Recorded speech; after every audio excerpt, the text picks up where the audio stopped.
கோபம் அப்படிங்கிற ஒரு விஷயத்தை நமக்கு சரியா கையாள தெரியல அப்படின்னா நிறைய உறவுகளை நாம இழக்க நேரிடும்.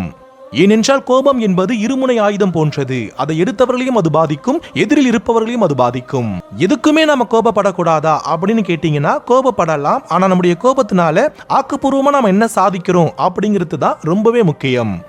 நம்ம கோபத்தை சரியா புரிஞ்சுக்கிறவங்க கிட்டையும் சரியான இடத்துலயும் தான் நம்ம கோபத்தை காட்டணுமே தவிர எல்லா இடத்துலயும் நம்ம கோபப்படுறோம் இல்ல எல்லோர்கிட்டயுமே நம்ம கோபப்படுறோம் அப்படின்னா நம்முடைய கோபத்திற்கு அர்த்தம் இல்லாமல் போகும்.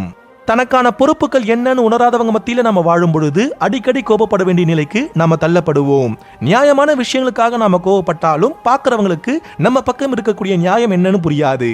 நாம கோபப்படுறோம் அப்படின்னு மட்டும் தான் யோசிப்பாங்க. அதனாலதான் நம்ம எந்த விஷயத்த சொல்லும் பொழுதும் அதை எந்த நிலையிலிருந்து சொல்றோம் அப்படிங்கிறது ரொம்பவே முக்கியமானது. நல்லதுக்காக நாம கோவப்பட்டாலும் நியாயமான விஷயங்களுக்காக நாம கோவப்பட்டாலும் கூட அந்த கோவத்துல இருக்கக்கூடிய உண்மை என்ன அப்படிங்கறத நிறைய பேர் புரிஞ்சுக்க மாட்டாங்க. அந்த இடத்துல நாம தான் கெட்டவங்க அப்படிங்கிற மாதிரி சித்தரிக்கப்படுவோம். அதனாலதான் எந்த அடிப்படையில பார்த்தாலும் கோபம் அப்படிங்கிற ஒரு விஷயம் பாதிப்பு ஏற்படுத்தக்கூடிய ஒன்றாதான் இருக்கும்.